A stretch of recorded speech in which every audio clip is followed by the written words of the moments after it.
All right. Good morning. Welcome back to the live stream. My name is Jeff Fritz, and today is April 24th, 2018, and I'm not at home. I'm in the studios, and I've got a guest today. Scott, why don't you give yourself a quick introduction? Scott Hunter. I'm the Director of PM at Microsoft on the .NET team. I've been at Microsoft since 2007, joined as a PM on the ASP.NET team. And that's a long time. 10 plus years, right? 11, coming on 11 years in like 3 months. I don't know how you do it. The longest I've been anywhere has been a little bit more than 5 years, but very cool. We'll have to work on that. We'll have to work on that. Well, thanks so much for joining me today.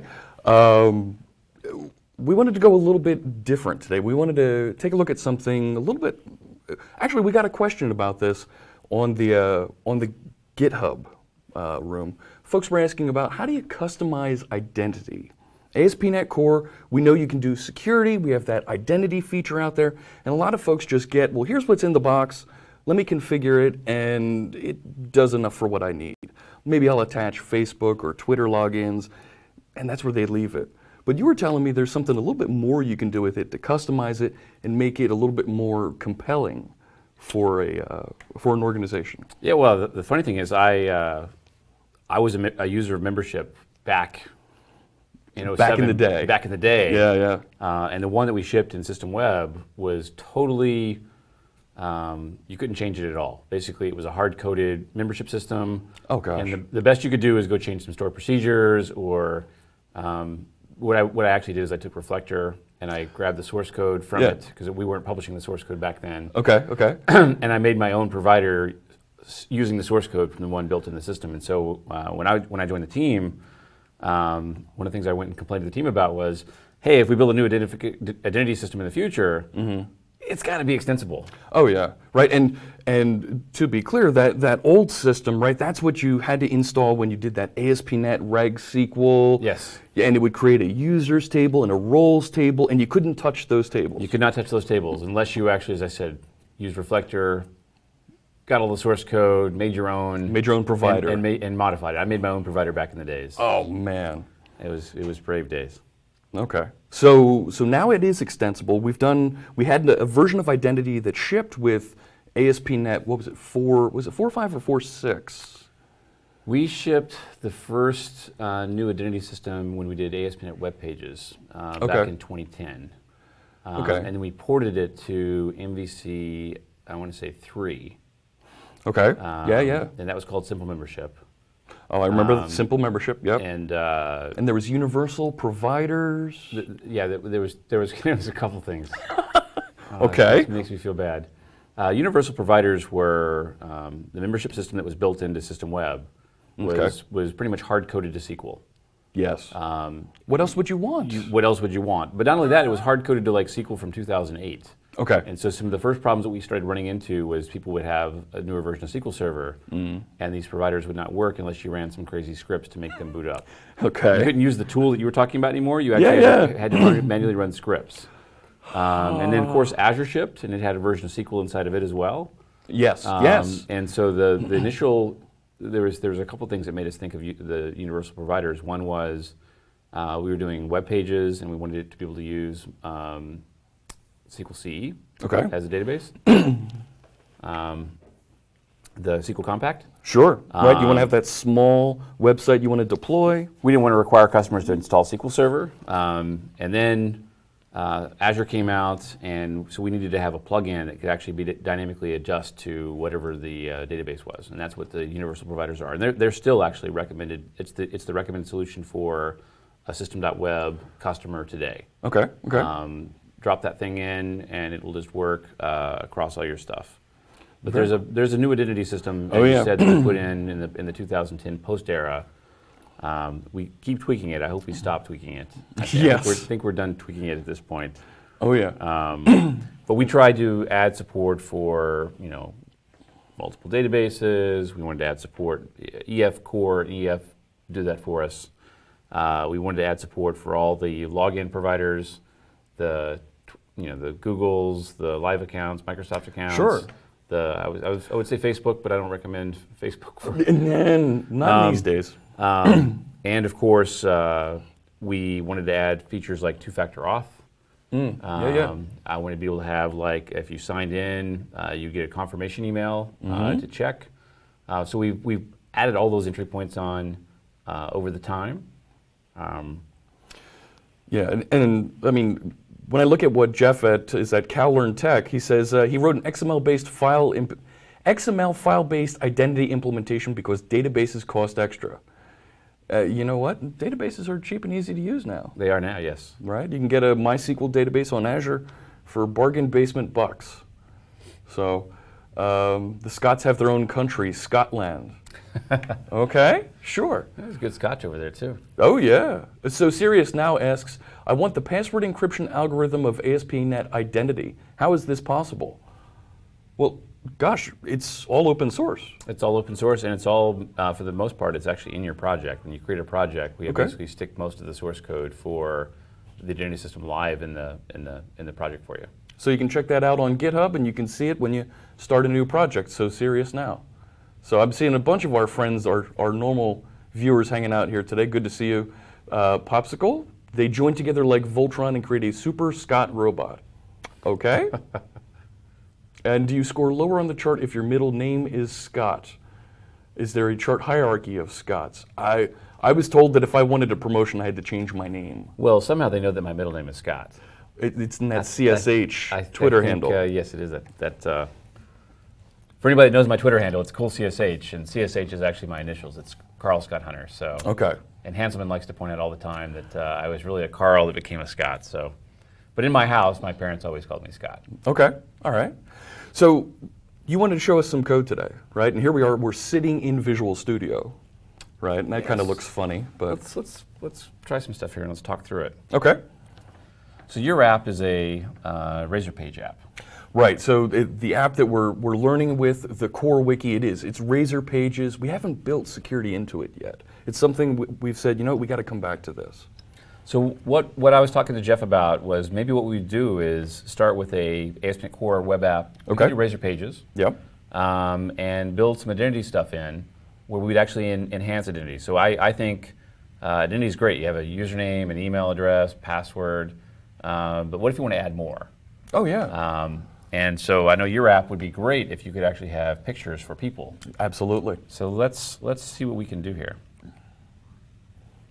And are you using 2.1 or 2.0 for your app? We just started with 2.1 Preview 1. We haven't updated to Preview 2 yet, but we're really looking forward to that release. So I'm going to stick with 2.0 for now just because I don't trust preview bits. Okay.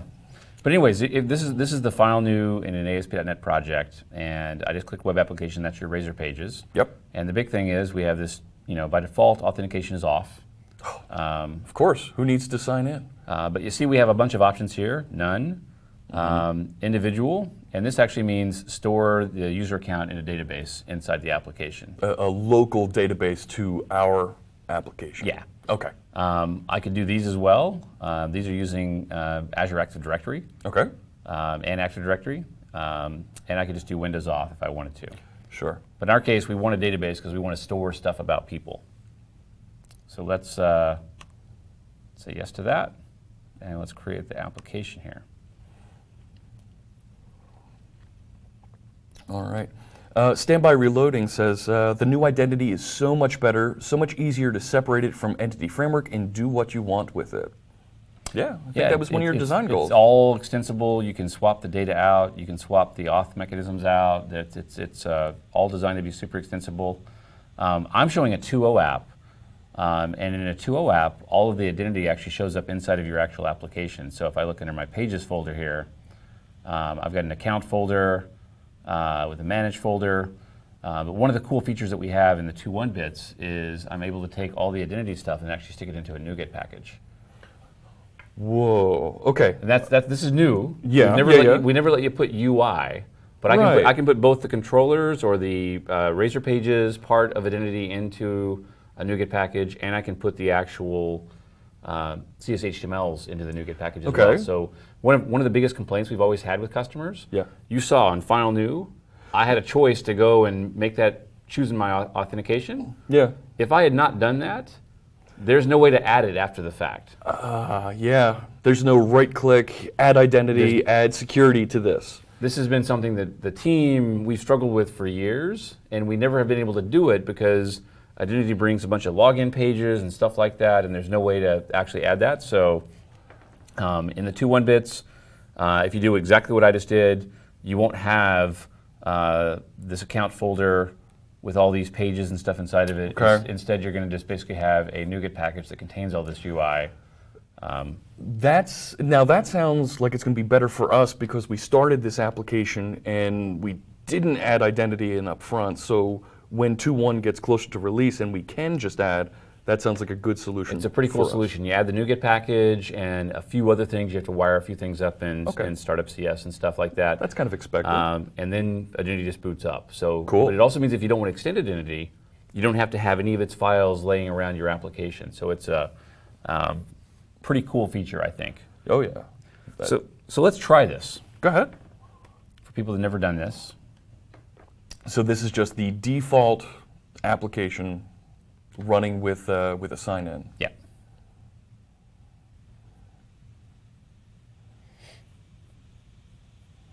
Let the fans boot up here. Yeah. Can someone move the camera to where Jeff is looking at? Actually, so we have our chat and our screens up here right behind the camera. Okay, so I've now got these new things that show up in my app.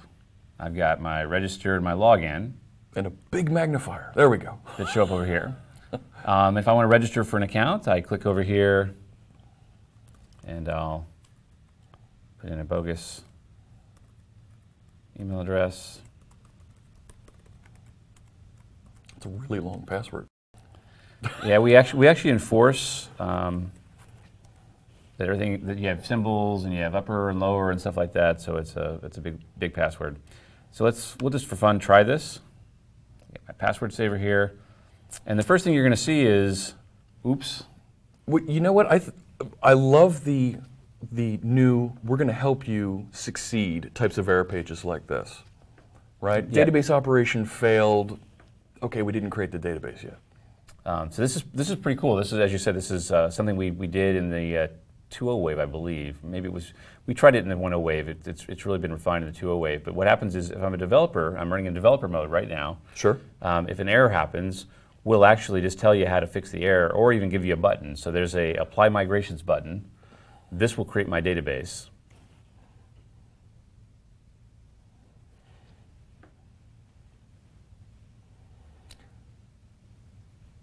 And it looks like our friend Barry Dorans is watching. Good morning, Barry.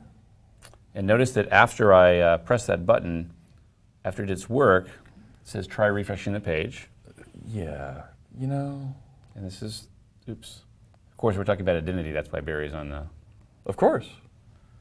So we'll say yes. And now you see I'm signed in. Yeah. And so there's some other features you'll see here is I can change my password. I don't have two-factor enabled for the app, and so you're going to see it tell me to do some extra stuff here. But really, the point of this was, this is great. All this stuff signed in, and I'm good to go. What would I have to do if I had to go and add more to my user? Right. If you want to open up your profile, you don't want to list just the phone number with them. Maybe you need to put their country of residence. You were saying, let's put in a photo. A photo. Yeah. So right. That's something I want on my profile page for my wiki users. So let's see what that would look like. So if I go look in here, I've got this folder called data. And this is where my migrations are stored.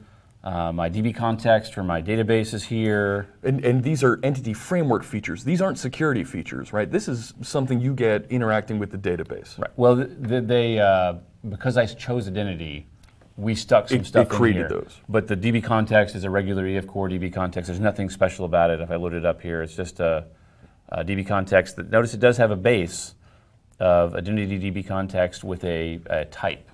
Not just DB context, but an identity DB context. It's adding something on to it. And that's because what we do is we have what we call an application user. And that's the one that contains your user ID, your email address. We have to have a type that we can store this stuff in. Sure. But as we said, back in the old identity system, that was a hidden type deep in the system that you could never touch. It's now exposed, and it looks like you can inherit from it.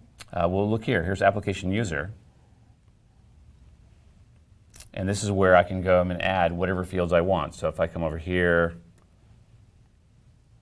you can see there's a username here. This is the stuff that's in the actual identity user. Yeah. But the big thing here is, we could decide to come add something here.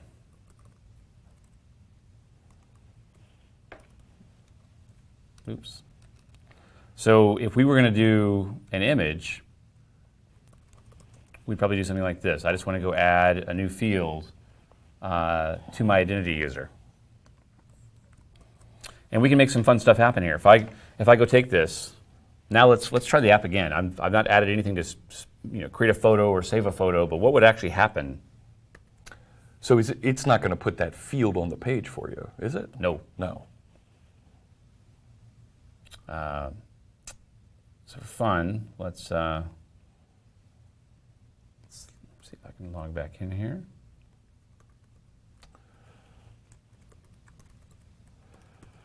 So our friend Isaac says, I find it kind of unnerving that Jeff is watching the playback screen versus looking at Scott's screen. Oh no, we've got plenty of screens to see what's going on here. Oh, look at this. Look at this. This is interesting. So invalid column name photo. There are pinning model changes on the application DB context. Okay. Interesting. So what happened here is because I changed the data model.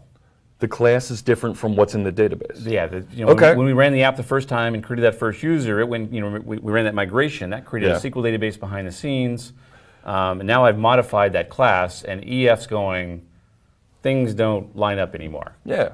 But it's pretty cool. As you said before, it's actually telling me, here's the commands to fix it. Here's the commands to fix it. So let's try this. So we have a good question here in the chat room from Jay, 1859. Jay asks, byte array for an image, why not a string with an image path? I could do that as well. Sure. That's a perfectly acceptable option. In my case, I chose to actually store the actual bytes of the image in my SQL server. I could as well store the image in a storage account or store it in the local file system and then create a path to it. Yep. I actually stuck it in the database because it makes the app very movable around different file systems. I mean, very portable. Very portable. Yeah. If you want to go put it in Azure, I don't have to go configure the local file system or deal with that if you're doing something like app service where the local file system is not persisted. Oh yeah. So I just chose a persistent store that worked for me. I also found that when you put the image in the database, you now have another layer of security control over it, right? You can control whether that data comes out of the database. Yes. Versus if it's on a file system somewhere, folks can just navigate to it. I need to go make sure it's not available, as you say. Absolutely. So let's try this. It was basically telling me over here to run this and give it a migration name. So we can say we're going to create a photo migration. All right.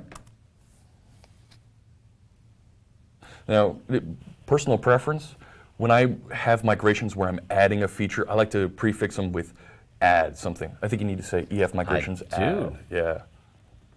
It looks like our friend John Galloway's in the chat room. Good morning, John. So, busy in the chat room. Thanks so much, everybody, for joining us this morning. So basically now it's done this, and if I come back over here, oops. The next thing that it told me to do was to run .NET EF database update. So what I've done is I've created a migration, and if I look over here, you can actually see the migrations that I create. There's my photo.cs migration here. And you'll see basically what that did is just created some code that says drop some indexes, add a new column, recreate the indexes, blah, blah, blah. And none of this is, right, typical SQL DDL, data definition language commands, right? These are C# commands that will be translated appropriately for our database provider. Right, and we do that because we want to make sure that if maybe you're not using SQL, maybe you're using Postgres or you're using MySQL or who knows what you're using. So let's go run this this command, and what this command does is say, hey, I'm going to go take all the migrations that have not run yet on the database and run them. So let's go back over here. And it's just that simple. Boom. And so now my database and my code are back in sync again. Yeah. And I like that you get to see all of the SQL statements there logged out for you. So if you get paranoid, you can actually review what changes were made to this. We have a command you can run that will actually just generate the script for you. Okay. So instead of saying update, I could say script. Yeah. And what that would do is actually just write the script out, because we know a lot of database folks, they don't really like that this tool is just running some random SQL for them. What are you doing to my database there, Scott? When I know the people I used to work for before Microsoft, they were sticklers for this kind of thing, that we actually had all of the scripts put into source control somewhere. You could see all the stuff. And so they'd be very happy with this. Okay, so we've got it updated. We should be able to rerun now. let's go rerun.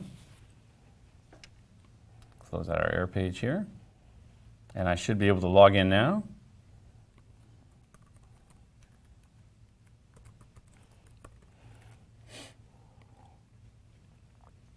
Bingo. All right. So we're- login works now. It's synced, but we still have that unused photo. I don't have a Field out photo there. field anywhere in Yeah. the application. So let's go figure out how to do that. Okay. So let's go into our pages folder. Our friend Barry is suggesting we check out two-factor. We will check out two-factor after we. Very good. If we get past photos, I We'll hope do we get two-factor. I hope we get past photos today. We will figure that out. So I'm going to go into the Manage folder here, All right. and there's an index page here. And I'm pretty sure this index page contains all these things that we were thinking about. So look here, here's my username. Yeah. You can see some Email. code that says if email is enabled, then prompt me for my email address. There's my phone number. So I think what we want to do is we want to go add a new field here. So let's open up the CSHTML file, the CS file as well. And let's go take a look at this. If you followed the Razor page model here, notice that I have if I'm building an MVC application, I would typically have a model folder. And inside my model folder, I would have all my types for this. Because I'm doing Razor pages, I still have my types, but I just stick them directly in my CS file. And so here is that input model that says, here's my email, and here's my phone number. Yeah. And so we need to add a photo. So, right, we have an input model versus just receiving that application user directly. There's a reason behind that, isn't there? Right? We don't want to directly receive an application user? Yeah, you wouldn't want to. Typically, the reason that we have model types like this is, first off, these are the only fields that I want to ask the user for. We don't want them example, to see the password. I don't want them to see the password or even the user ID. Sure. Imagine if I let you override a user ID just by pasting or posting a user ID field. So. Oh yeah. That's a problem. It's Barry, who's on the thing, would be very happy just to have model types that don't actually map to the database types. Okay. So we're only taking the input that we want and making Right. sure that's the only input that we actually copy into the actual database. Okay. So don't be lazy about that and just expose the exact same type the whole way through when you do need to secure some of that. But now that we're here, let's think about this. Are we good on time? Oh yeah. Okay. I've got folks tweeting, talking about the stream. What type would I put into the input model for this? I want to create an upload button. Oh. So let's do this. So if you're uploading, right, it's not going to be, it's not a file name, it's not a, well, it is, it's a, we don't want to receive a file type. And what's HTML going to do with a bytes type? So I just Googled uploading with ASP.NET Core. Okay. And interesting. iForm file. iForm file is the thing that you have to use here. So let's try that.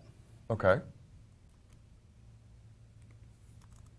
And the reason you have to use an iForm file is because this is not a regular form. Normally, you know, in HTML you got a form, but in our case we have a form that we want to go blast some bytes to as well. Sure, right. It's got some extra stuff hanging in it that isn't ASCII or Unicode, right? Let's see. Barry says, you don't have a choice. You get a file name and a MIME type. Okay, thanks. So let's do this. Okay, there's my iForm file. Yep. Great. So we've got that. So I've added a new type to my type here, but we have to go add some markup to the file here too. Sure, we actually have to put the field inside the HTML. So let's go and do what I always do, just copy something that already exists. Copy, paste, inheritance. Love it. And we'll change this to image and image. Right, so that's the property. We're going to tell it to generate a label and an input tag for that. Yes. Now, on the input tag, if I don't say anything, input tags in HTML are just, you know, text. Yeah. You know, like phone number. Oh yeah. We want to do a file, and so what I would do here is type equals. Love the IntelliSense. Me too. Actually, this was impossible if you go back to pre-Razor days. Okay. And really pre-Tag Helper days. You know, before we didn't know all this stuff. So there we go. I've got my input type that matches. We've created the type. We've created the markup on the page. And what would we have to do next? So let's go find the post for this. The HTTP post method. Yes. There we go. On post. And you can see here on the post today, we check to see if the form is valid. We go grab a user. Now, and this is the method that's called when you hit that submit button on the page, right? It's posting all that data back. Yeah, there's two methods here. One is the get method. Right. And that's when we actually just render the page for the first time. You can see we grab the user, we grab the username, we stick the email and phone number in here, and so that's when, if I come here and I figure those fields in, I'll see my data. Sure. And on the post is where I want to go save the data, and you'll see that we're once again grabbing the user manager, and now we're going to start grabbing stuff. You can see set email result, because if the email didn't match, we set it. If the phone number doesn't match, we set it. But we need to do something with that file here. Oh yeah. That upload file. So let's do something here. And while you're doing that real quick, Nar3 asked, is there a tutorial to learn C# beginner and ASP.NET? And John Galloway posted a link to the MVA courses that we created. We're in the midst of planning a C# workshop for May. I've got a couple of MVPs and some Microsoft folks that are signed on to help out with that. It's going to be another long-form workshop video like we did back in February about ASP.NET Core. You can check out that ASP.NET Core workshop on YouTube with John Galloway, Julie Lerman, Shane Boyer, but we're going to have a C# one coming up here in the next month. All right. Okay, let's see what. How do I get access to that file? Yeah, it's posted. It's somewhere in what they call it, the response, right? No, in the request into my ASP.NET Razor page.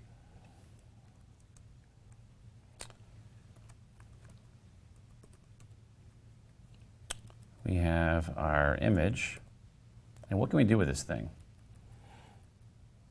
Oh, look at all those properties. All right.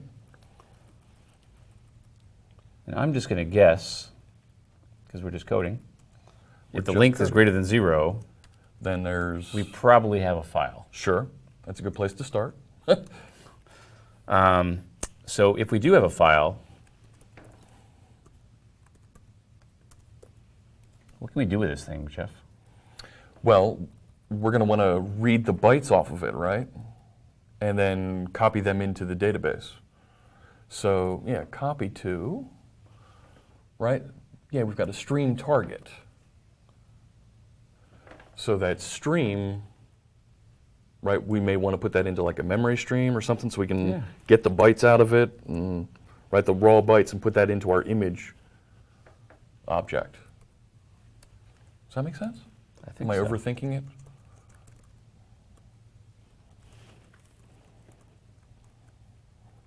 And this is all .NET Core, right? This is not .NET Framework. We're using the new .NET Core 2.0 bits. Yeah. So this will work on any machine. So I think maybe we create a memory stream based on the length of the image. Okay.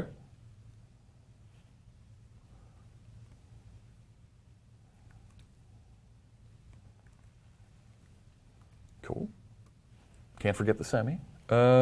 Is it a mismatch between int and long there? Right, the length. Yeah. What are our options here? I think it wanted a length as integers. Yeah. And the image length is a long. There we go. Seem to make it happy. Some alarm is going off somewhere around here. Yeah, that's amazing. You can hear that in the studio. All right, so we're going to copy the bytes that were posted into the memory stream. Yep. And then we should be able to, from the, do you have to use a stream reader to get the bytes out of it? Or? Look at that. We'd need to put that in the image, right? Yes. The, what was it, photo field, was that what you called it? Yes, so let's look at our user manager here. I should be able to, do we have a user? I think we do have a user here. Yep, we have a user. Okay, there it is. And so I should be able to do user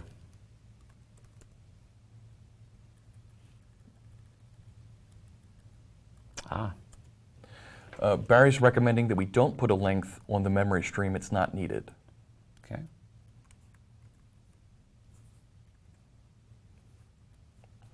So on line 110, we can... A question for Barry would be, should we actually be, and he would probably say yes, should we be looking to make sure our input length type is not something huge? Oh, sure. And make sure that we don't just like do something crazy. There's probably, you know, since the security guy's on the stream, I would probably say in a proper world, if we were building really good citizens. Well, isn't that something we used to be able to configure that in IIS on web config, and we used to be able to limit the amount of bytes you could post to the web server. Yeah, I thought that was always an awful feature, it was designed so a customer couldn't, an attacker couldn't just send gigs of stuff to IIS and cause it to consume tons of memory. But it's typically the problem you have. As somebody that built sites, I built a dating site back in the day. Okay. And our problem was, you know, we try to dial that to a reasonable limit, and then somebody would upload some raw TIFF file of themselves or whatever, and so I ended up cranking that bigger and bigger and bigger. Yes, of course, right? And until finally I gave up on that, and I went and just grabbed the Telerik upload controls. Okay. And stopped doing files that way. A wonderful set of controls. Barry says that was not an awful feature. The security guy, of course, would say Of course, this. yeah. So Sirius now says, should we check for an image header? We should. To ensure that we could check for the MIME type and check for, check to make sure that we have a header that is an image. Yes, we should probably do all those things. Let's do, I'm going to cheat here in a second.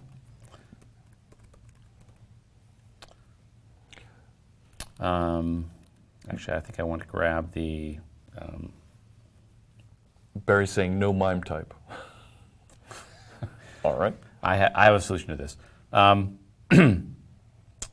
So I need to be able to, we've gone and stuck the photo into the user. Sure. How do we save it? Well, don't you have Well, you're not going to say user save. Isn't it on that that user repository?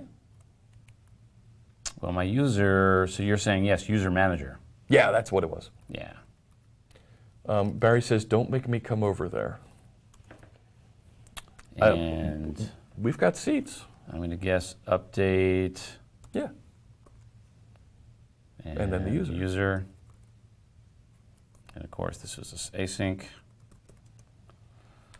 So at this point, it looks like if there's an upload, if there's an image, we make a memory stream, we copy the image from the iForm file to the memory stream, and we then convert that to bytes to put it back into the user and save the user.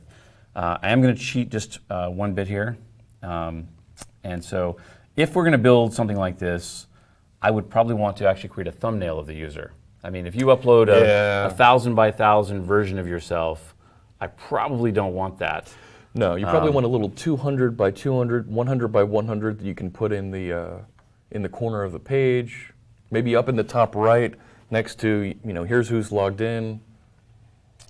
So I happen to have a file here that, this will bring up some more fun stuff too, this is a file that I stole from one of my old jobs.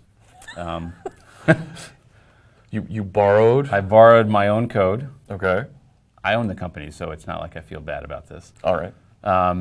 And so imaging is, oh,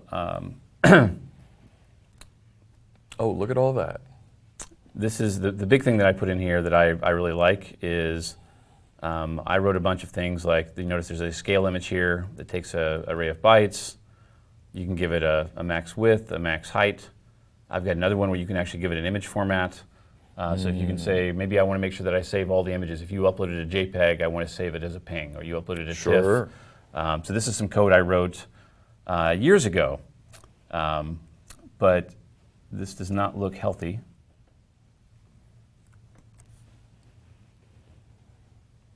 I'm going to hope the tooling team watches this at some point. Yeah, look at all this. Type or namespace name imaging does not exist in system.drawing. What do you think's going on here, Jeff? So system drawing, didn't we have an update for that with that Windows pack? I think we did.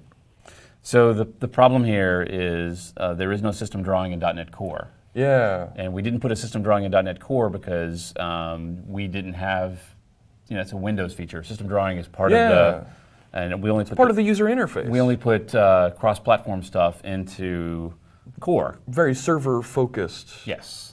Yeah. We're slowly moving away from that, but so we did create something called the Windows compatibility.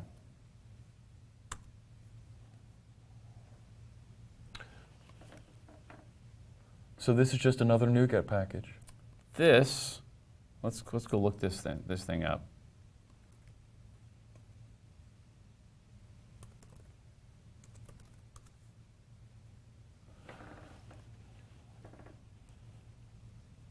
Here's our friend Emo. Oh yeah. And there he really is. He's actually just over your left shoulder there. Yeah, and he's looking kind of robotish there. He's like, he looks like Borg, Emo. Ah. Come on now. But notice this package is meant for developers that need to port existing .NET Framework code to .NET Core. Okay. And you know what? Some of our friends here in the chat room are saying, here's some other libraries that might work. You know what? You're right. Those might be great libraries. Scott's showing the features here of this Windows compatibility pack. Yeah, what I'm showing is I had some old code that I went and grabbed. I was working on something very similar to this a while ago, and I'm like, I actually couldn't find the code because it's not even GitHub. It's actually stuck away on a file share somewhere at home. And I had one of my friends that used to work for us over there. I'm like, do you still have that source code? And he sent it to me. And yeah, there's a bunch of great open source image libraries for .NET that would also work. But I want to use my old code. Sure. And so this evolve it, move it forward, bring it into today. This shows all of the namespaces and stuff that come back as part of this compatibility pack. Cool. So let's go and let's grab this. See, I don't have my old code on a file share at home. I actually, here's how old school I am and cheap. I bought a 3-foot hoagie at the local Wawa. There's a Philly reference or two for you. And after we finished the hoagie, it's the right size to put your 3.5s in. So you got 3 feet of 3.5-inch storage space in a nice cardboard box. And I used to carry that back and forth to college, and it's sitting in a closet somewhere at home full of 3.5 discs. I don't have a 3.5 drive anymore, but still have this old hoagie box full of discs. I have a memory stick that has all my old code. Yeah, classic. So I went to NuGet and I went and browsed, and I included pre-release because this is a pre-release package. Boom. Yep. And we'll just add this in. Wow. Yeah, it's scary. I'm just going to click OK and hide that as fast as possible. Jeff at Cal Learn Tech asks, am I remembering correctly there were thread safety issues with system.drawing? There weren't necessarily thread safety issues with system drawing. We had guidance saying you should not use it in server applications. And the primary reason that it's funny, Scott Hanselman's got a blog post because he and I both were rabid users of system drawing, even though all the docs said that you should not use it. The biggest fear with system drawing was if you process a super large image, it'll go to the large object heap in .NET, and that does not get cleared very often. Oh. Okay. And so what we always did was wrote code to make sure you didn't do stupid stuff. Like, for example, have a 5 gig image, which then sits in memory, goes into the large object heap, which is a part of the heap that doesn't really ever get super cleaned up. And so not until you recycle the web server. Most of the feedback is around that kind of stuff. Okay. But people like Hanselman and I've been using it for years and years and never run into problems. Okay. And it's Jeff A at CCA Learn Tech. Okay. Thanks for the update, Jeff. But no more squiggles. Fantastic. So, well, Sinclairinator asks, how long is the compatibility pack meant to last for? It'll last forever. It's currently pre-release. I think we'll actually RTM it when 2.1 RTMs. Sure. Which we have slated for sometime in May, I think. So it's, to be clear, it's just features that are Windows specific that we're supporting. There's a few non-Windows specific features as well, but it's basically big chunks of .NET Framework that we didn't think were applicable because they were Windows only or for some reason into .NET Core. Okay. And all we did is took the source code from .NET Framework. So it's basically just code we grabbed from the .NET Framework and stuck into a NuGet package that's available to use. So there's the biggest ones that customers have asked us for are system directory services. If you want to go talk to Active Directory, we had a great namespace. That's a Windows-only feature in a lot of ways, and so that's why it's a Windows thing. System drawing is another one, and the main reason we did this is our job is to make it easy for .NET developers to, one of the things with .NET Standard and this is if you have existing code, just because you move to core, you shouldn't feel like you have to just throw away all your existing code. Maybe you want to use a cross-platform drawing library, like some of the ones recommended on the stream. Sure. And I highly recommend those as well. But in my case, I'm lazy, and I just want to bring your existing code forward. Just want to bring my existing code forward. Sure. And I've already written awesome code for scaling images. So let's go back before we actually save this. I'm glad we did this before we actually. Yeah. We do have a question about that memory stream usage on line 110. Is that Onimost is asking, should we be using memory stream in a using statement so it gets disposed of at the end of that? We actually should probably. I'm okay. Yeah. What's changing? We'll do that in a second. Okay. But I fully support that. We should be using usings because there's an iDispose on memory stream, which means when the using closes, we'll call the finalizer on it, and it'll actually let go of its memory. Yeah, that was Johnny Most. Thanks. We'll come back to that. Good tip. Thank you. It'll happen sooner or later, anyways. But why not be explicit, and especially when we know that we're doing with images, and they could be semi-big. Yeah. Oh yeah. Release that space. So before I stick this folder in here, let's go back to this imaging thing and see what my namespace was up here. Oh. DB imaging API.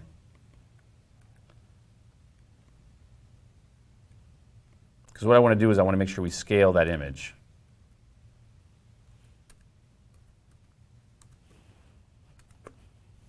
And I have a scale image. And I give it an array of bytes. I give it a max height, max width. So maybe we do 100 by 100. And notice there's also this image format.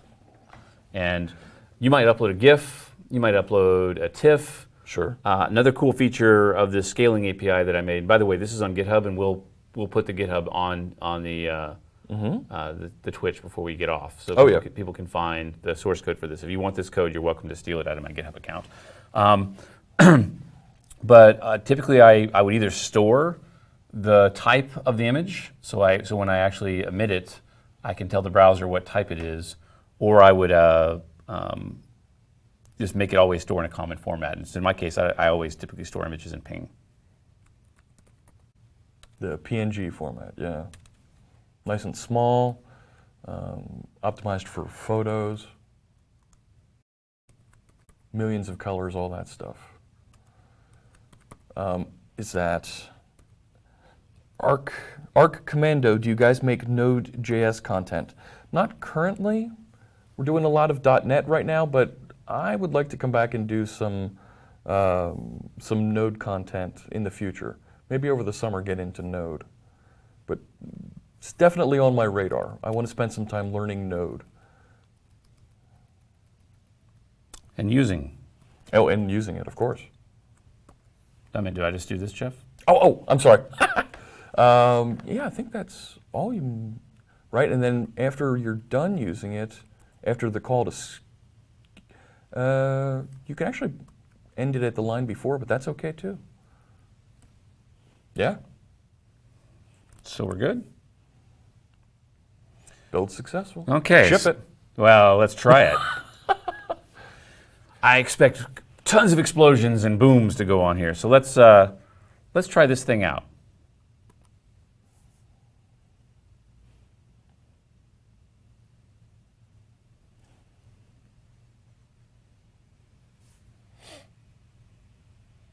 This is great, Jeff. I never feel more comfortable than blowing my foot off on stage. Live in front of, we've got 103 folks watching right now. Okay, so look here. Here's my image tag that we added. You got to choose file, all right. Let's take a screenshot of whatever that was. And there's my input length. We didn't get the, isn't there something with the form, we have to change the form type, right? So it's posting. We do. Posting the bits. So basically my input type was null, and I was trying to access members on a null type, and so that did not work. So let's go, and you are correct, I believe. Uploads are interesting because on an upload, you need to actually set something up here. Is it the encoding type? Yeah, there it is.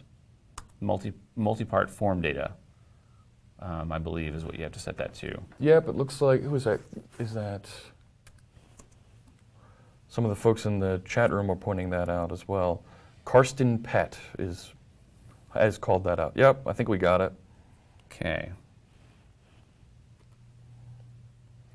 All the hidden tricks that you have to do to make this thing work. Oh yeah. So let's try this again. We have a question from Jeff at CCA Learn Tech again, asking about adding simple fields. Should these be added as columns on simple fields like first and last name, even photo? Should these be added as fields on the user, or should they be claims in the claims table? And our friend Barry is pointing out he likes to make claims for things that he wants to authorize based on. I like to refer to claims as things that are that are significant. They're security significant objects, right? Look here. My profile Nice. has been updated. Okay, so where's the image? So let's go. Where'd the image go? You lost the image. Well, now we have an image in a database, but We got to put it on the screen we have to somewhere. put it on the screen somewhere. Damn it. I lost my breakpoint. I'll just try that again. I just want to make sure through the debugger that we actually, all that actually worked. Yeah. Look at that. Pops Ghidra says, please make this available to watch later, having connections issues. Yes, you can always watch these videos again on Twitch, and I archive them over to YouTube. You can find my channel over on YouTube under Jeff Fritz, or you can actually go to youtube.jeffreyfritz.com and find a link to it. So it's saved. It's in the database. Ta-da, we're done. We're done. But we actually have to get it out of the database. Right? You make it hard. But I'm not making it hard. You put it in the database. I want to see the photo and, you know, see that it's scaled and, right? You scaled it down to, what was it, 100 by 100? 100 by 100. So we should put that on the page somewhere. So let's try that. To put it on the page, first let's go find where we'd stick this thing. Probably do it in my layout file, and here's my home, my about, my contact buttons, and then here is the logon partial. What's inside of there? Right, and partial is a partial is a Razor template that we can reuse and stick into other parts of our user interface and reuse it. And it looks like this has the index for my manage.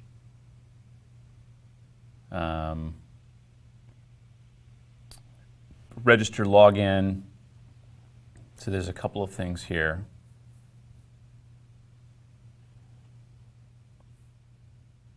So it looks like if I'm logged in, this form runs. And so how about we do this, Jeff? Let's add an LI up here. And in here,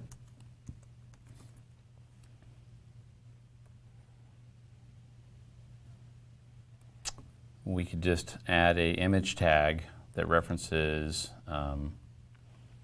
let's say photo. All right. We're done. No. No. So how do we? You actually need to get the photo, right? Hang on. We know an image tag, the source is actually pointing usually towards a file that it's going to load from somewhere on the web server. So how would we do that in a Razor app? On a Razor app, I would normally have some sort of a handler or another page. I want to do an API. So I don't think I want to use Razor files, because Razor files are about emitting markup. Razor is Razor. So I think we're going to have to create a web API. Okay. So you want to create like a user API that I can... photo API, I think, that would actually return that photo image. Basically, I'm going to hit the URL. I want to go grab that data, that data from the database. Okay. And then And blast just emit it out. those bytes. So now we're in uncharted territory. We're running still, so let's stop. So I added an image tag, but I need to create a URL. So let's see if we can create an API here. Looks like Barry's trying to hire people in the chat room right now. Okay. And yes, the bot isn't running. We applied a patch from our friend Ben Adams, who was in the chat room earlier. And there's something happening with our connection to Twitch for the bot. It's being blocked on the Microsoft network right now. So let's do an API controller empty. Okay. Right, so these are, they're not API controllers. They're, right, we just have controllers in .NET Core now, right? Yeah, but the scaffolder still will let you scaffold either an MVC controller or an API controller. Okay. And all that really just determines is what we're going to stick in there. Okay, those initial sets of methods. Let's do it and see what we get. Okay. Barry says, you can help me stop Jeff making security mistakes. We haven't made a mistake yet. Well, make mistakes later.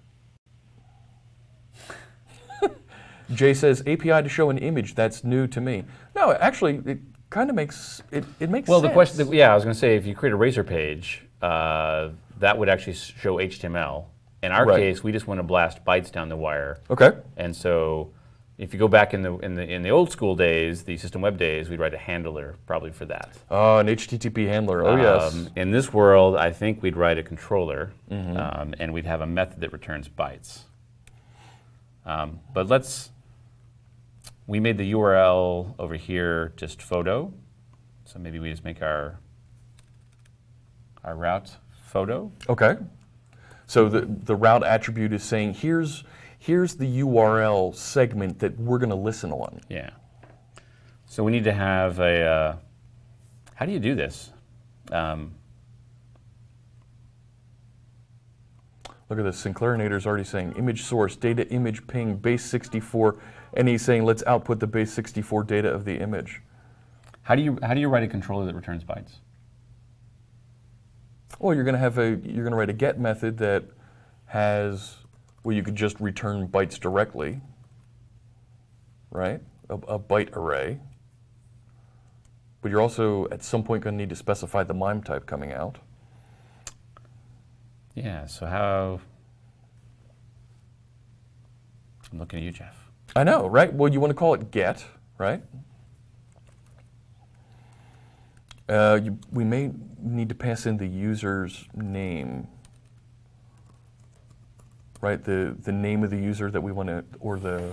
So I think the login ID of the user. If we go look over here, in this page,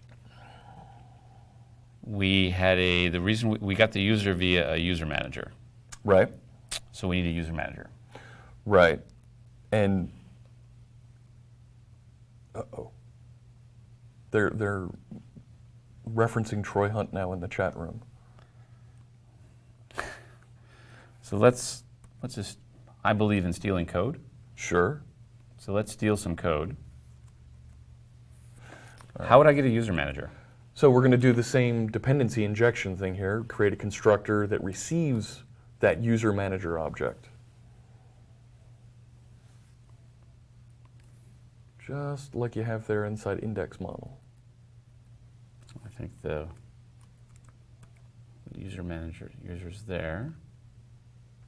Oh, you can just do a control period on that, can't you? Let's see if it works. Oh, yeah.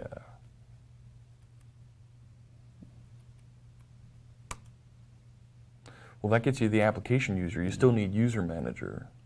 Yeah, you need the first using also. Done. That looks good. Okay, so you said dependency injection? Right, so let's create a constructor for the photo controller. And what would it take? And we'll receive that user manager application user, right?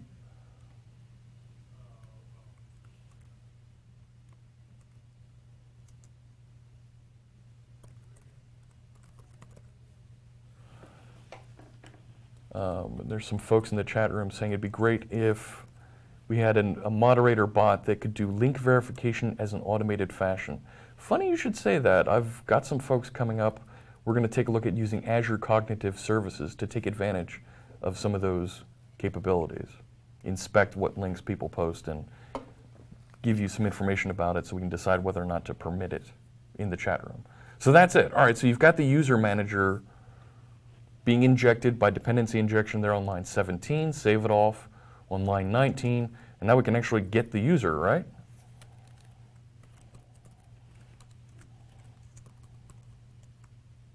Now, you don't need to do that. No? No, you're going to have a user manager. What if I'm not signed in? What if I'm not signed in? You're still going to get it. Okay. Right? I'm going for it, Jeff. We need to have an input parameter that's the username or the email that we're going to fetch. You just want to get the one user. So the user manager. Well, I'm.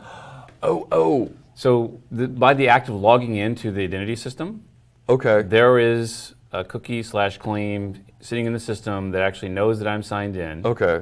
And so when I grab the user manager, if I go and to say, give me a user manager, get user, it should,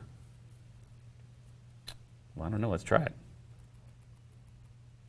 Get user async.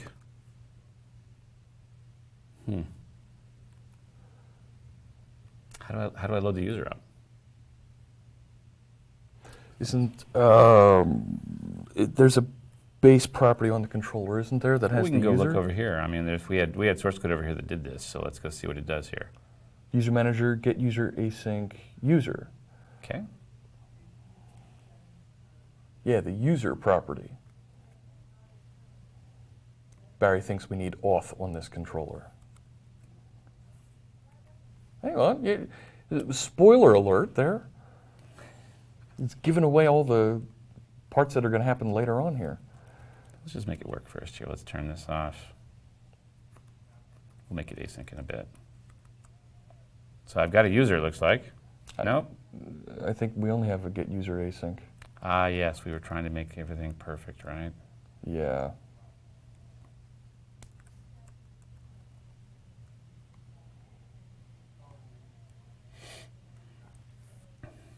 So I need to write async on my... Yep, on the signature of the get method.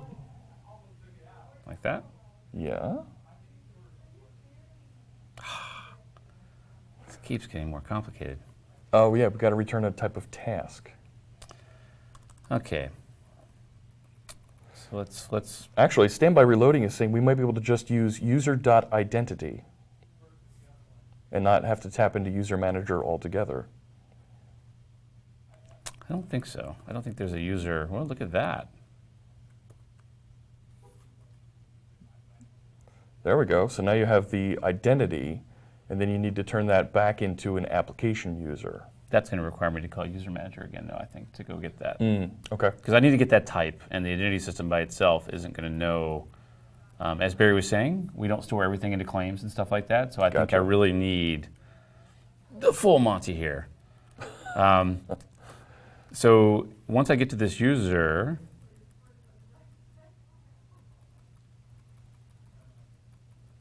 right. So you're still at the, right. oh, actually, I want the user here. Lower user. Yeah, there you go. Now photo. There it is. That's right. cool. So that, yep, there's a collection of bytes. We can just return it. How do you do that? Well, we have to turn. It's just a thing of bytes. You just output the bytes. Barry's looking for his security hammer.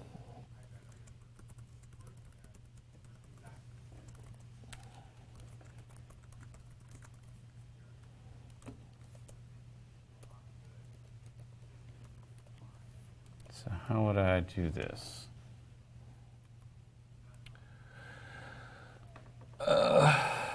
But you have, I need to specify. Well, I need to do two things. Remember, we saved the bytes as ping. right. I need to be able to give it a constant type, and I need to return the string of bytes. I believe there is.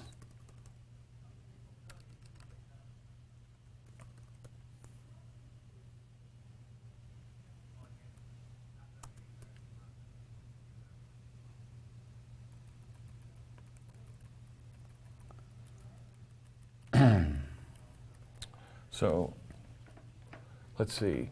Blowdart is saying file stream and then MIME type.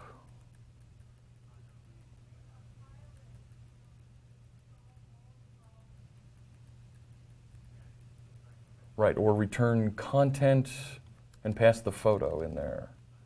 I feel happy when I see experienced people go to Google for these small things. Absolutely. Yeah. This is supposed to be live coding, right? Absolutely. This is not. This isn't a pre-planned. This is not a demo. No. If this was a demo, we would just. Here's the code. Here's the code. Enjoy. No. We're actually figuring this out on the fly, like you might be. And Barry's harping on we need to change that to an async task, a via action result. He wants an async task of action results. Yeah, on line 22.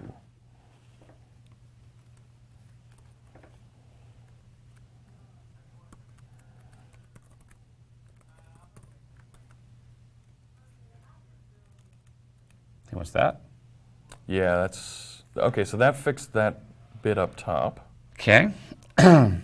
So how do we take this photo, which is an array of bytes, and shove it into that? So now, because we're returning a iAction result, we can return file, paren, right? Because that's a method, and then the byte context. Oh, there we go. User.photo, and then the MIME type, which we know is the PNG type. And I'll just steal that from your imaging library? From my code that we used over here. So we passed. Oh, actually, you're right, imaging library. Yeah, the imaging library had just the text there.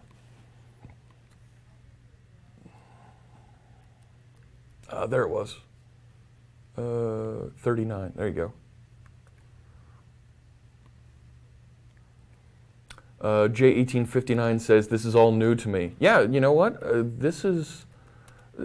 folks don't do a lot with manipulating images like this on web servers, right? It's a lot of just data passing back and forth. Binaries can get a little tricky, and Barry will tell you there's a lot of security checks that you should consider when you're manipulating binaries like this, because folks could upload executables. Okay, Jeff. What do you think this is going to work? Well, hang on. We got to put it on our image. Oh wait, I did. Okay, you had it just. I grabbed the user from the user manager. Right. Then I returned this image. Right. I'm on the layout. The login partial. On the login partial, I just put a reference to photo in an image tag. Okay. Let's see if it works. I do think this is a little broken because this. No, it says if signed in. So if I'm signed in, it's only going to render this markup if I'm signed in. Yeah. So it's only going to hit this if I'm signed in. And then, which means if I'm signed in, this get method should work because the user manager should be able to find my user. I don't know. Let's give it a shot. Let's give it a shot. Yes, folks in the chat room, the Nightbot does prevent some non-whitelisted links from being posted. So. Well, that's scary. No, you're good. You're good. Do we have a user? Because you were still logged in. Look at that. Look at the photo. It's got bytes. Okay. And now we got a photo. Look at that. Ship it. We're done. But wow. Okay. So, I mean, we created a controller. It's now serving images. And Barry's pointing out if someone types that URL directly, they'll be able to get that image. No, how would they? They're not signed in. No, if they weren't signed in and they just typed localhost 44.323/photo, right? They would run into an error. Scenario. Right. If they were not signed, yes, there should be some null checks and stuff here. There should be a check to see if we're signed in. We're not writing secure code here, I will admit, but I'm still pretty happy. Look at this. It's okay. By the way, I would also say this code is not great code for other reasons, and maybe we have time to go fix some of the other stuff. There's a couple things. We can go touch up a couple things. The negative of this is as I move around the app. Yeah. Every time I hit a page, we are going to hit the database. Oh. Oh yeah. That's probably not a good thing. No, we'd want to cache this. And Sinclair Nader makes a good point here. We could use the authorize tag on the controller to require folks to be logged in order for it to do anything. Let's try that.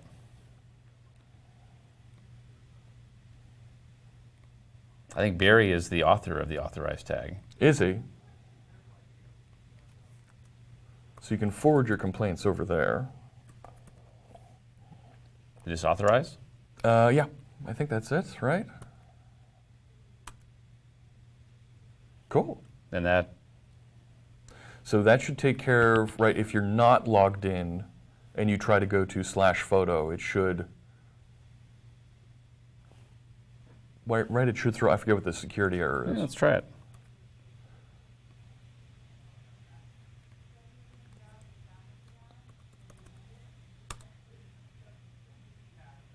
forces you to log in. There you go. Seems good.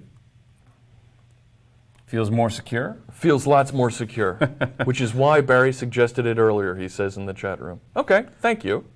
Coding is iterative, Barry. You don't just start and do everything. You have to get the code to work before you actually go and secure the code, right? I'm seeing Jeff cringe. Yeah. Okay, I can see both sides of that. Okay, so how do I do a cache in ASP.NET Core? Now, Sinclair Nader is saying memory cache. We used to have a thing with the, what was it, output cache attribute back in ASP.NET and going back to my web forms days. Barry says you need to start secure first, and he's coming over with a Nerf gun. What's that going to look like walking across the street? We'll just tell him to lock down channel 9, so we're... There we go. Multiple layers of security before folks can get in here. Yes, you did hear Mr. Ballmer. New followers get welcomed by our friend Steve. Sadly, the Clippers didn't make the playoffs. That's okay. We don't have the full screen in front of us to be able to see I don't know when Steve shows up. if I should feel bad or... Okay, so this is iMemory cache. Right. Sweaty Steve is the best Steve. There's other Steves that are a little bit more fun. Dancing Steve at the Clippers game, of course. So it looks like we need to call services.addMemoryCache. Okay. Karsten has a good question here. You can't use output cache because all users would get the same image. True. And I'm going to sadly say something as well, which is we've not done output caching for ASP.NET Core yet. It's a missing feature. If you're coming from the system web world, we have output caching, which is amazing. But as you said, everybody would get the exact same image. Yeah, not a good idea. because they're all going to the same URL. Well, we used to be able to, right? Output cache used to be able to pivot by request headers, right? We could check a header and output cache appropriately. So maybe you could check on some of that stuff. So let's try this. Output cache never cached authorized requests because oh heck no. This sounds like Barry if it said oh heck no. no. Yeah. I actually brought a present for him. Okay, so I've done services.addMemoryCache. Okay. So we should be able to, at the very least, check the memory cache, put the image in the memory cache and not have to check it every time. Right. So check now the database. It looks like I need to add an iMemoryCache cache to my controller. Okay. So that we receive and have access to the cache. So we've added the cache to the app. Okay. Now let's go back to our photo controller. Do some more of this kind of stuff. Receiving more features. Okay.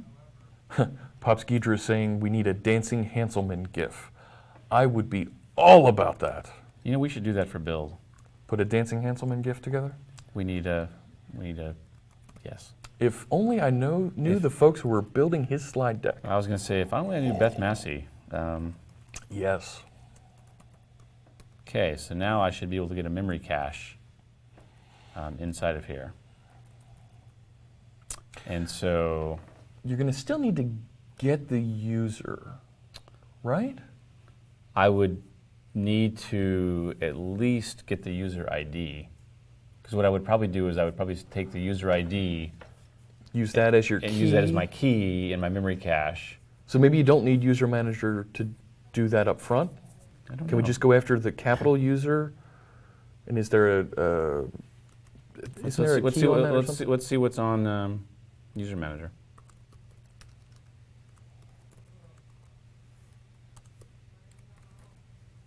No, I think the uppercase user object has a property on there. Well, actually, I'm just curious. Okay. Let's see what all I can get. Let's see what Barry put on the user manager for us. Okay, Sinclairinator with the spoilers in the chat room there. Look at this.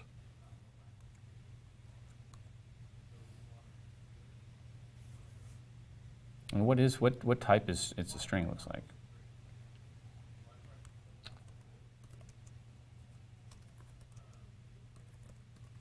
Oh, I know there's a delay on the chat room. Oh yes.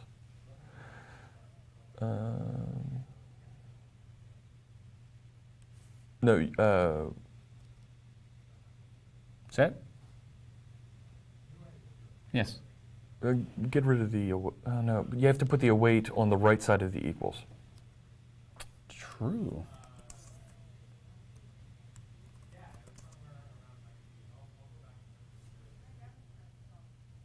You have to pass in a user. So you should be able to say. Yeah, it looks like looks like I have to get that user then. That feels weird to me though. Right.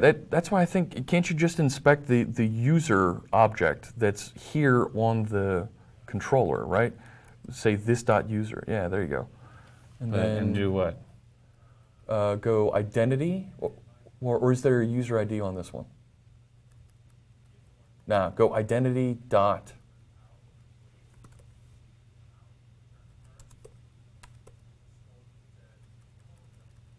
Now you don't want name. No. Actually, name would probably actually work for a cache. But there has to be a way to, maybe there is. Maybe you do need to get the user and run from there. Barry's saying use the name. Use the name. Ah, it's a claim. Ha ha! So he's saying do this. That's what he's saying.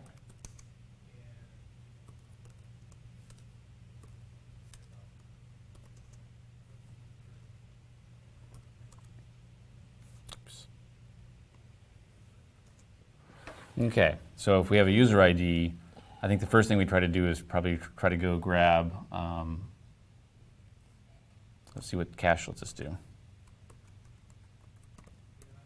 There's got to be some kind of get. Right, so Sinclairinator earlier was saying, where'd it go?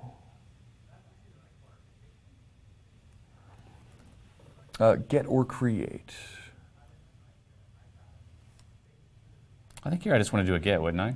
And if it's null, then I would go and do a lookup. Right, it looks like there's a method on the cache called get or create where you can actually chain all that together as one.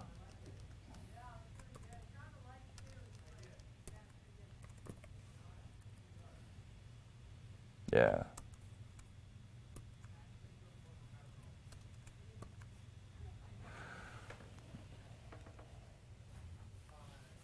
Right, so user ID would be your key.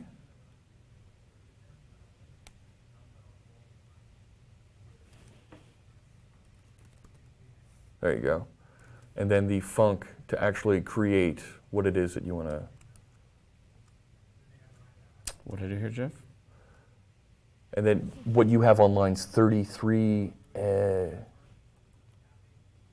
you can copy 33 into there.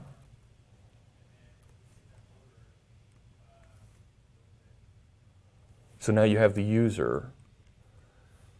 Oh, you know what?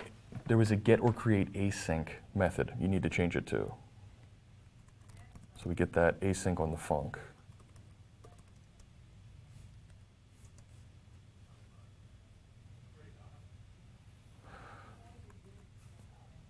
No, I don't think you need the parens on foo. You were good with that part.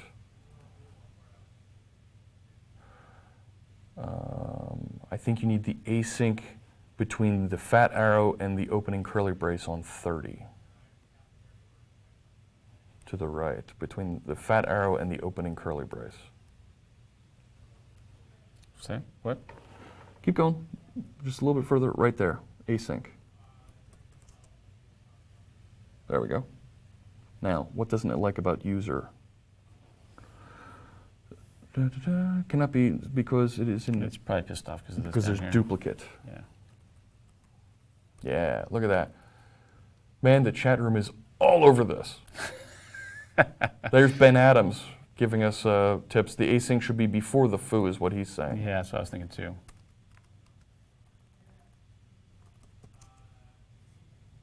That's better. All right. Okay. So now getter create async, we're getting that one is, the type arguments cannot be inferred from the usage.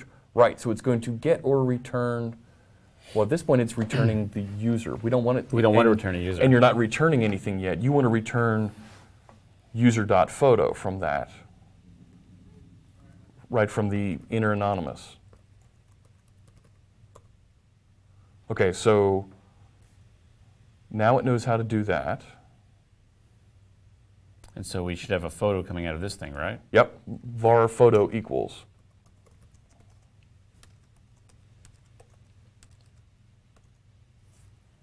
And now we can just return photo. Well, return file, kind of like we have there on, yeah.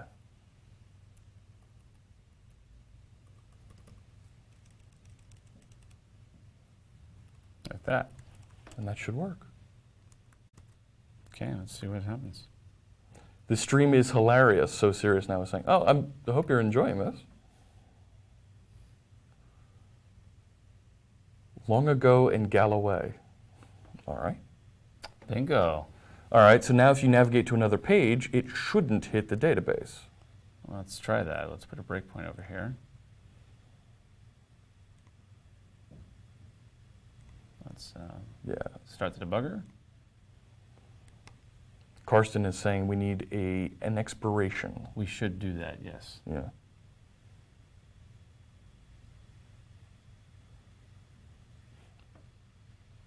Barry's reminding us that HTTPS we should be using. Yes, all of your requests should be secure, especially with ASP.NET Core. Now, Look at this. it's not hitting the database. Wow. All right. Well, that's pretty cool. So that was, I mean, we changed a couple lines of code. We should put an expiration or a sliding expiration. You're right. Is that a parameter on the get? Is it a parameter or is it a...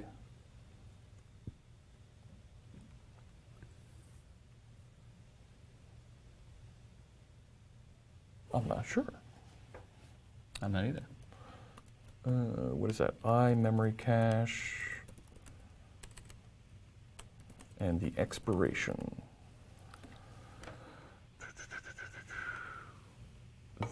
All right.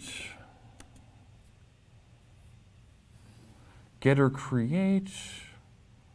There's with the entry. Using memory cache entry options. Oh dear Lord.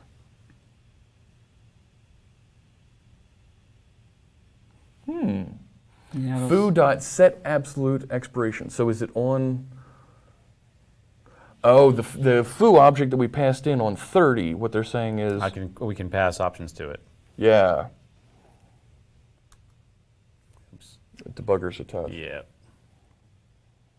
VS is not good at letting you know that you're actually attached. Oh, it's not like it makes the whole bottom orange or something. Yeah, look here. Cool. Set absolute expiration, sliding expiration. So absolute expiration is a fixed point in time and says on, this day at this time expire. But, right, sliding is a...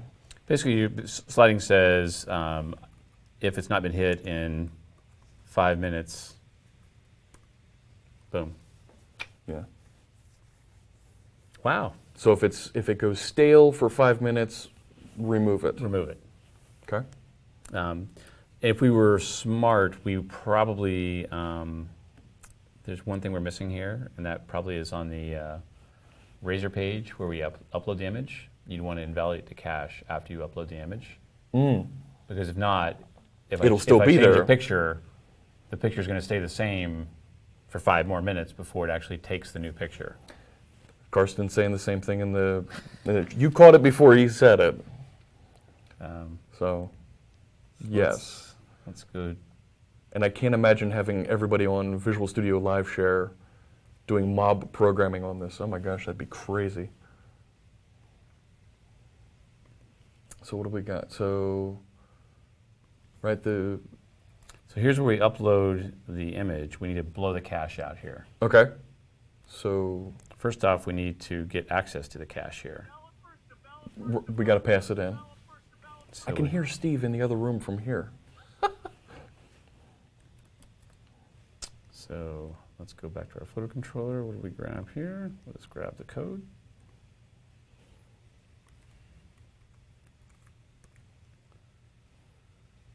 And we should upload this whole thing somewhere for people to get afterwards if they want to. Right. You said you have some of this in your GitHub. Mine though is quite different than this. So I'll stick this one in GitHub as well after we get off the. Okay. Cool.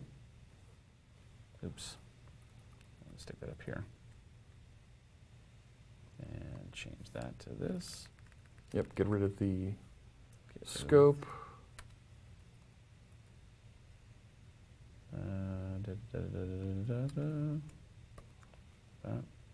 Nope, you got an extra paren there. Ah, yeah, you're right. That was good before. Yep. And we need the namespace for the memory cache.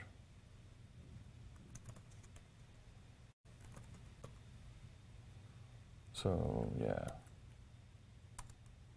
Love the light bulbs. Okay.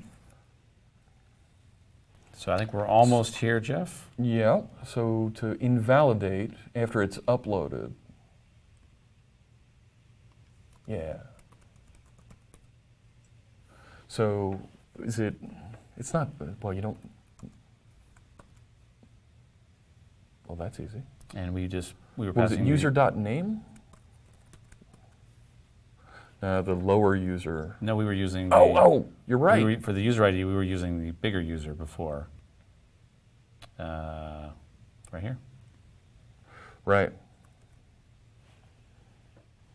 Oh, extensive. That's a good question. Let me come back to that when Scott's finished adding this little invalidation code.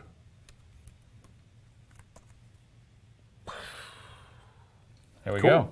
So extensive asks a good question here that I think you have some input on. Are there any advantages to developing a web app in .NET over HTML and JavaScript? Yeah, lots of reasons. Yes, yes.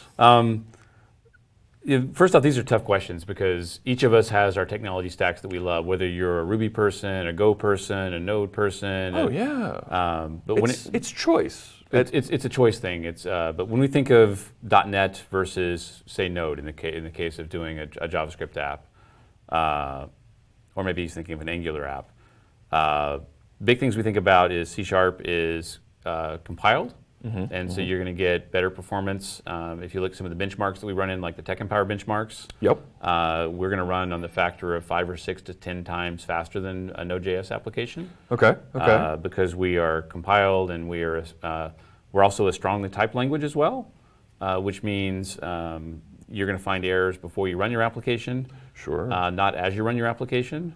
Another reason is, I would always challenge is we have phenomenal tooling around this. If you've been watching the stream today, Oh, yeah. Visual Studio is trying to help me and fix me and take care of me as I go along. Oh, yes. Those are a couple things that come to mind to me when I think of this. Yeah. Oh, But I don't want to put down any technology. I'm a believer of use the best tool for what you're trying to build. Yeah, right. There's a reason we have hammers and screwdrivers and wrenches. They're different tools for different things. Same thing here. CJ Aliaga, thanks so much for the subscription. I really appreciate that. I'll make sure that I match that and we'll make that a donation over to our friends at Girl Develop It. Thanks so much for your support. And enjoy the .NET Bot emote. So Barry asked something before we started. Looks like we have a little bit of time left. Oh, yeah. He asked about, I believe, two-factor auth. Yes. Oh, my gosh. The number of times that I have to go to my phone and look up that number that's generated for me to log into GitHub or my email. I'm actually spoiled by some of the Microsoft sites now where it just pings the app on the phone and you look at the phone. Google does that now too with their Google app on the phone too. But let's go and see what Barry was talking about. So here I am. I clicked on my name. Oh, I got a bug here. Notice we lost the image. But here's two-factor. Yep. And configure two-factor auth. Download a two-factor authenticator. Scan the code, or enter this. To enable QR code generation, please read our documentation. So let's go look at this. Enable authenticator. Let's go.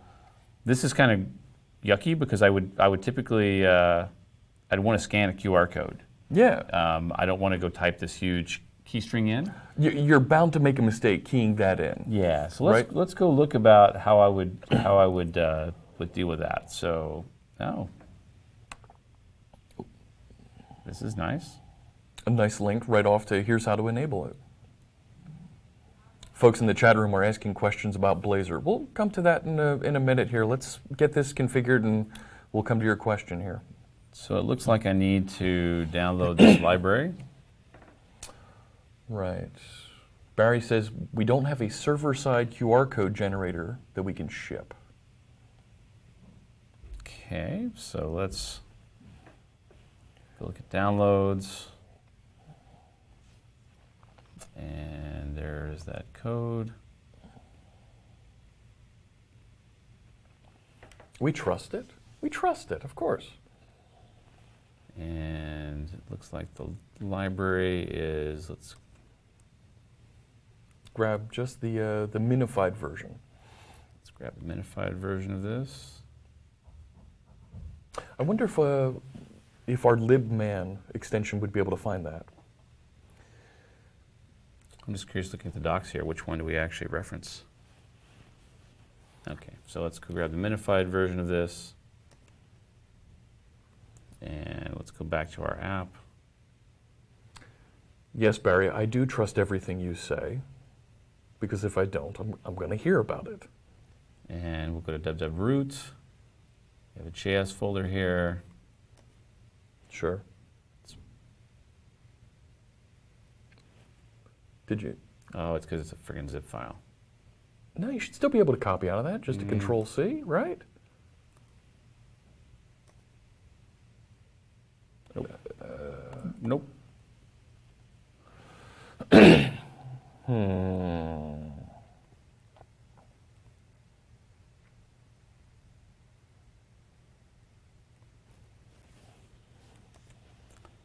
I believe this will actually work. Paste still doesn't appear. Just Control-V and see if it works. Nope. I thought it was there. I did I too. thought there was a paste option there. You can paste into File Explorer from the zip. Yeah, we did that, but we're... I should have been able to paste it in here as well. I don't know Yeah. why. Okay, so we've done that. And it looks like...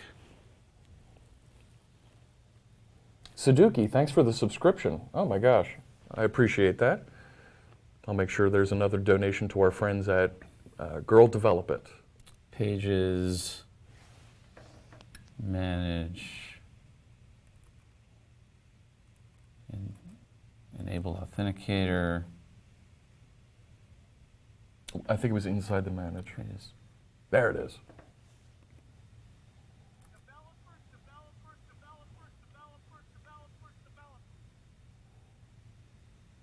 Ooh, be careful. You posted it into the JS folder, not lib, like the doc is pointing to. Let's fix that.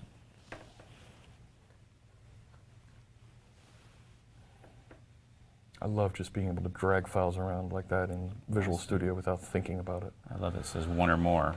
It's actually one. It's one. Okay. There we go. Got that. Okay. Next thing is update the script section at the end of the file. Right, we There put it our is. scripts at the end of the file so that the JavaScript loads at the end, page has hopefully been rendered, and right, then we can insert and execute code against the page. So let's stick this in here.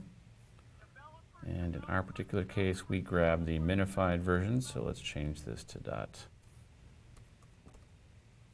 with that. So far, so good. Run your app. And if all goes to plan, we'll have a QR code.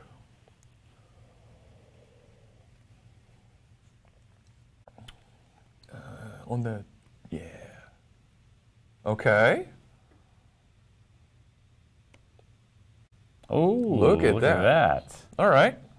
So let's try this.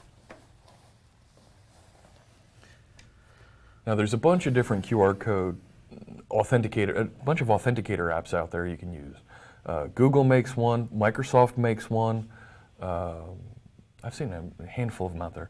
I like the one from Microsoft because there's also options in there so that you can have a ping sent to you from the server, and you can just thumbprint approve, and it'll log you in. So there we go. All right, so you've got numbers appearing on your phone. On my phone. So if you logged out and went it's to... it's going to want a code here. That's right. It's about to reset, so I'm just going to give it 1 second before we reset this. Sure. Jay recommends Authy. There you go. And Barry's asking everybody to scan their QR code. Scan the QR code on the video right now. Good for them. It'll get you into. It'll get you into my machine that's going to be deleted as soon as we actually quit this thing. So sorry, Barry. The only way to do the web is Perl and CGI. Oh, Jeff, you're from a time long forgotten. So let's do this again.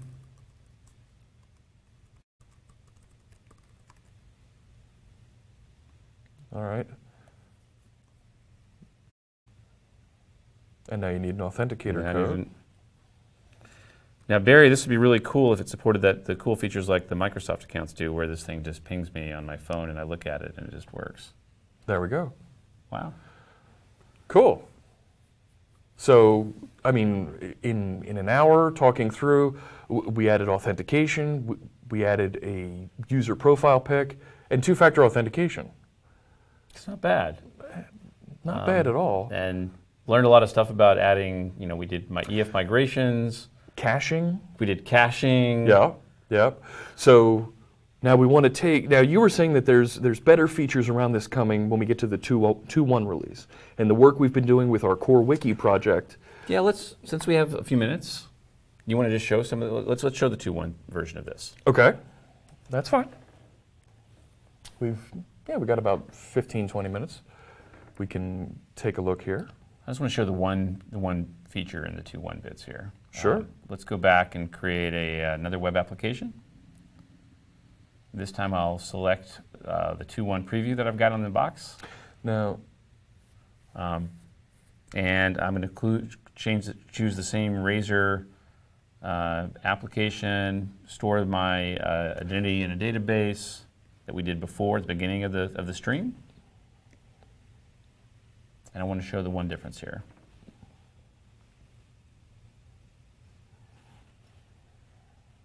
So if I take this same app and I run it. Well, now I'm seeing we have areas in this. Yes. All right. We'll talk about that as soon as the app launches here. Oh, yeah. And Barry's recommending we need to go back to Gopher. Is it possible to still host a Gopher hole? I don't think it is, actually. We need to ask David Fowler if we can support Gopher holes with Kestrel. But notice this register and the login stuff show up in the app. But if I go back to the actual source code for the app. So just like we saw before, they're there, but okay, your manage folder is gone. It's gone. So if you go back to it's not under shared? There's nothing under shared? If we go back to the VS here, let me close a few of these things down just so we can get into here. We had account, there's an manage. Account and a manage, and there is no account and there is no manage. It's not hiding under shared there? It's not. Let's go look under shared. Okay, so it's just the login partial is there. So let's look and see what's different here. Okay. Actually, I can just do that right in the. Right, you can open the dependencies branch now. Let's just go. I love that NuGet user interface.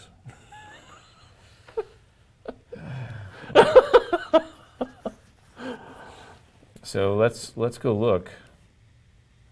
All right, so Now we have Microsoft ASP.NET Core App. It's not Microsoft ASP.NET Core All. Yes, I can explain that too. But if I go look at the app here, and we scroll down a bit. So authentication, all these things that we're used to seeing. Oh, I saw identity go by. In fact, Identity Entity Framework. Identity UI. All right. so that's the new thing, and that's where we actually let you put Razor pages into NuGet packages. And so what we've done is there's a NuGet package called Microsoft ASP.NET Core Identity.UI. Okay. And it actually contains all the pages for this, for the identity stuff. And so what it means is, I was saying before when we first started the stream, if I want, I can just go add this UI package, and I believe if we go look at,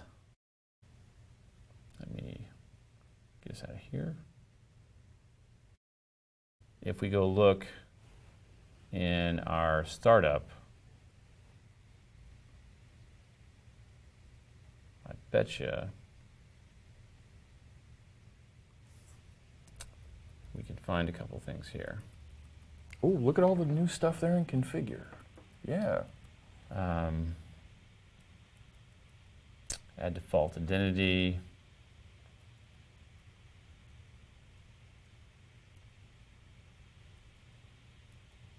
By the way, here is Barry's, because this is a 2.1 project, Yeah. it will do HTTPS by default, even in developer mode. You can see here us saying that if we are actually in production mode, to use HSTS, Okay. which is the automatic redirection to HTTPS. It's basically setting the policy for the site, saying the site only wants to be able to run from HTTPS. Okay. And then you can see we also have some code here that is the use HTTPS redirection, which is if you reference the HTTP version of a page, will automatically have middleware that jumps you back to. So one of them sets a policy, and then one of them does the redirect. Does the enforcement. Yeah. All right. But still pretty nifty how. Now, and the certificate that Kestrel is going to use, is that's something it generates?